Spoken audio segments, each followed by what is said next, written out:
열리는데 무슨 말이야? 실패되는 말이야? 자, 믿음과 율법과의 관계 3장 23절이요. 자, 믿음과 율법은 어떤 관계가 주어지느냐 하는 것을 말해주는데, 율법이 그리스도에게 인도해 믿음으로 의를 얻게 하는 것이다. 그러니까 율법이라는 것은 예수에게 인도하는 것이다. 그 사명으로 다 끝나버리고 마는 거예요. 그러니까 우리 목회자는 어떤 사명인가? 바로 사도 바울이 말한 대로 신부된 성도를 신랑 되신 예수님께 뭐예요? 인도하는 것뿐이에요. 그런데 마치 자기가 자신이 목회자 신랑인처럼 그래서 어떤 신분을 가졌다 이렇게 되면은 예수님 어떻게 자리에 앉아버리면 안 되죠.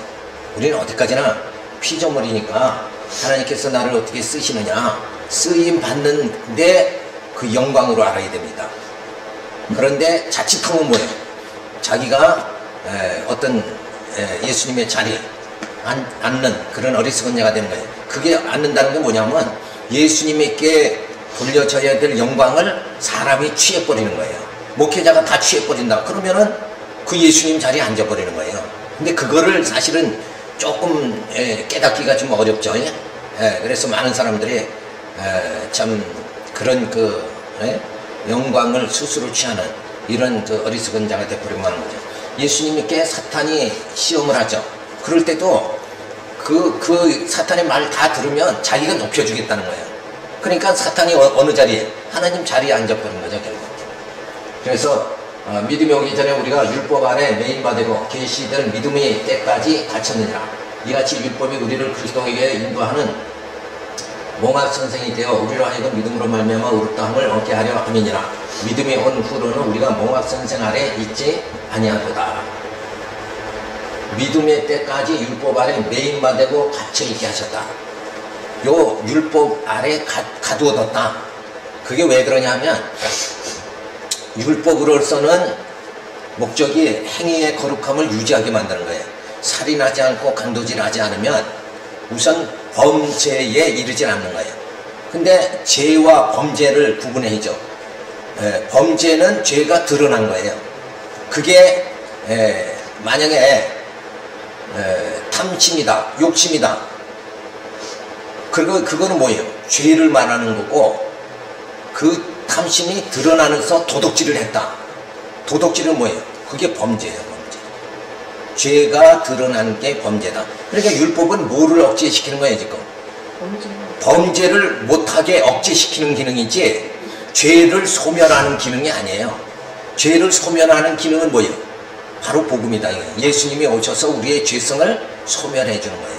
그러니까 오늘 이 말씀에 믿음의 때까지 율법 아래 매인받게 하셨다는 것은 뭐예요? 더 이상 범죄의 행위에 들어가지 않도록 딱 묶어 두셨다가 그 다음에 어떻게 해요? 예수님이 오시면 속을 거룩하게 해준다. 죄성을 소멸시켜 주신다. 그래서 겉도 거룩하고 뭐예요? 속 사람도 거룩하게. 그래서 하나님의 거룩한 자녀가 되게 만들어 주신다. 그러니까 율법의 기능은, 사람들은 율법 하지만 율법의 기능은 사실은 뭐예요? 외형적인 거란 말이에요. 그래서 바리새인들과 사두개인들이 죄를 자기의 속에 탐심이 없는 것 같이 죄를 안 지고, 그러니까 범죄를 안 하니까 자기가 마치 거룩한 것 같이 이렇게 생각한다. 그게 바로 뭐냐 하면, 죄성은 그대로 있는데 범죄를 안 했다고 해서 내가 거룩하다 이렇게 자기 자신을 자부하면서 살아가는 게 뭐냐? 그게 외식주의자라는 거예요. 외식이라는 건 뭐예요? 겉만 되고 속은 안 되는 거예요. 그러니까 죄성은 여전히 있는데도 내가 강도질하는 거, 살인을 범하지 않았다고 해서 자기는 마치 거룩한 것 같이 생각하는 거, 이게 외식주의자란 말이에요. 그러니까 율법은 점점 어떤 사람을 만들어요? 외식주의자를 자꾸 만드는 거예요. 할 수 없는데, 죄성은 그대로 있는데 마치 범죄를 안 하니까 자신은 굉장히 거룩한 것 같이 그렇게 생각하고 살아가는 거. 그래서 율법에 매인받았다는 것은 행위의 범죄를 더 범하지 않게 만들어 뒀다가 예수님이 오셔서 우리의 속사람을 거룩하게, 죄사함 받게 하고 거룩하게 해주신다. 그래서 율법이 우리를 가두었다가 그리스도에게로 인도하는 몽학 선생이 되어 있다. 율법은 몽학 선생이다 하는 말은 범죄를 더 못하게 이것도 가르치는 선생 아니에요. 그렇게 못하도록 자꾸 지적하고 율법이 자꾸 지적하고 가르쳐 주다가 범죄에 이르지 않게 하고 그 다음에 예수님이 오시면은 우리의 속사람이 새롭게 된다. 그래서 율법은 몽학 선생이다. 그런데 그 율법이 우리를 완전히 속사람도 거룩하게 만들어주는 것 같이 생각하는 게 뭐예요? 그게 어리석은 거예요. 그게 율법을 완전히 알지 못해서 그렇다. 세 번째, 율법에 갇혀 있다가 믿음으로 의롭다함을 얻게 하셨으니 지금은 몽학 선생 아래 있지 않는 것이다. 그래서 이미 은혜 아래 있게 되어 진리로 자유함을 받아 죄의식 속에 두려움과 공포 속에 살아가지 않게 되었는데 다시 율법 아래로 데리고 가서 율법에 얽매이게 하며 두려움과 저주의 공포 속에 살아가게 하는 이들이 거짓 선생이다. 자, 이 말은 뭐냐 하면 성도들에게 죄 지으면 벌 받습니다. 정말 도둑질 하지 말아야 됩니다. 이렇게만 하면서 누가 남의 돈 떼어먹은 사람은 어떻게 돼요? 율법의 저주를 받습니다. 이렇게 하면은 사람들이 벌벌 떨게 만드는 거다. 근데 실상은 뭐예요? 예수님이 오셨으니까 우리의 죄성이 소멸돼 버리고 마는 거예요. 그래서 우리는 더 이상 뭐예요? 율법 아래 있지 않는 거죠. 죄의 어떤 그 저주 아래 있지 않게 되어졌다. 다만 이제 문제는 뭐냐? 우리가 아예 아직도 그래 뭐예요? 죄의 그 뿌리가 우리 속에 남아 있어요. 죄의 근성이 아직도 우리에게 남아 있어. 그래서 때로는 또 실수하고 또 욕심내고 이러고 살아가잖아요. 근데 그거는 하나님 왜 아직도 미완성으로 남겨두셨느냐? 이렇게 우리 속에 약함이 있음으로 인해서 뭐예요? 나 같은 죄인을 하나님 구원해 주신 그 하나님의 은혜를 뭐예요? 은혜의 영광을 더 찬양하는 거예요. 그러니까 내가 약한 것을 발견하지 못하면 인간은 뭐예요? 자고하죠. 자기 스스로 자꾸 높아진다.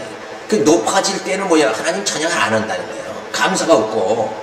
그래서 성도의 생활은 감사하는 것, 범사에 감사하라. 이게 가장 정답인 거예요. 감사하는 사람은 그 사람이 성도 생활 지금 잘하고 있는 거다 이거예요. 그런데 사람들은 감사가 아니라 뭐예요? 더 어떻게든지 힘쓰고 애써가지고 사람들 앞에서 칭찬받고 막 이렇게 뭔가 자기를 뭐예요? 막 드러내려고 하죠. 그것이 벌써 어디로 빠지는 거예요? 율법주의로 빠지는 거다. 그러니까 우리는 나는 할 수 없는데 성령께서 나로 하여금 뭐야? 할 수 있게 해주신다. 거기에 감격하면서 그렇게 나를 하나님이 인도해 주심을 생각할 때 늘 감사하죠. 그리고 하나님께 하나님을 경외하고 찬양하는 마음이 주어지게 되죠. 그래서 찬송하는 생활, 그리고 범사에 감사하는 생활, 이것이 성도의 모습이 되어져야 된다. 그런데 찬송하면서 감사하는 생활보다 걱정하고 근심하고 뭔가 막 이루려고 막 몸부림치고 이런 생활이 우리 보통의 속성, 인간의 속성 아니냐 이런 걸 생각할 때, 그래서 진리를 깨달으면 벌써 이 방향이 바뀌어버리죠. 그래서 찬송하면서 감사하는 생활이 벌써 주어진다 이거예요. 왜? 내 힘으로 되는 건 아무것도 없으니까. 이게 살며 기도하는 자체가 하나님의 은혜죠.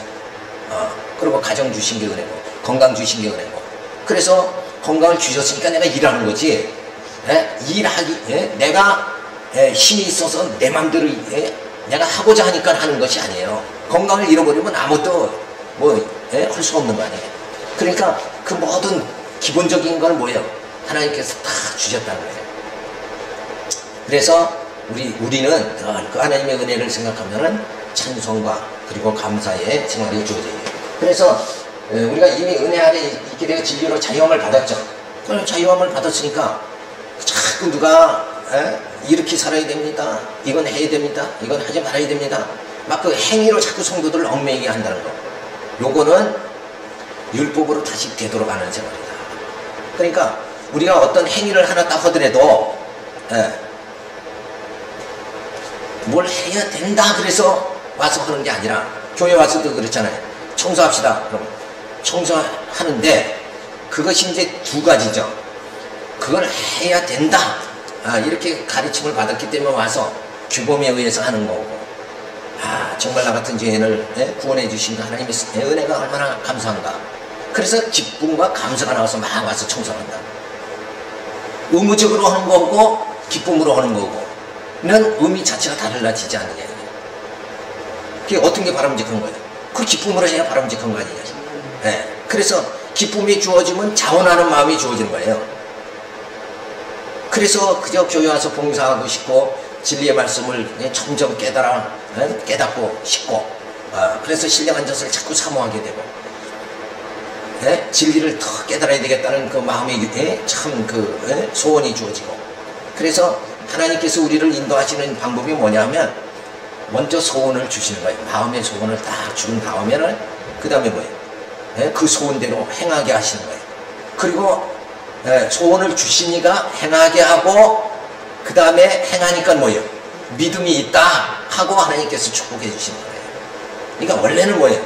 인간은 다 육적인 걸 쫓아갈 수밖에 없는데 귀한 것을 소원하게 만들어 주신다. 그 진리의 말씀을 깨닫고자 하는 소원을 주시고 그 다음에는 뭐예요? 깨닫게 해주시고 또 살아가게 말씀대로 살아가게 해주고는 그 다음에 뭐예요? 하나님이 잘했다 상급을 또 주시는 거예요. 그러니까 전부 모든 게 사실은 은혜 아니냐 이게 은혜로 되어져 있어요. 그래서 우리가 이 두려움과 저주의 공포 속에 살아가게 하도록 자꾸 의무감을 주어지고 어떤 규범을 말하고 막 뭐 해야 된다 이런 것보다는 감격을 주어서 그 감동에 의해서 일할 수 있도록 이렇게 해야 사실은 그게 바른 목회다 이게. 또 그게 바른 신앙생활이고 근데 이게 사실은 이렇게 막 사람이라는 게 속성이라는 게 누군가가 막 이렇게 지적하고 막 이끌어줘.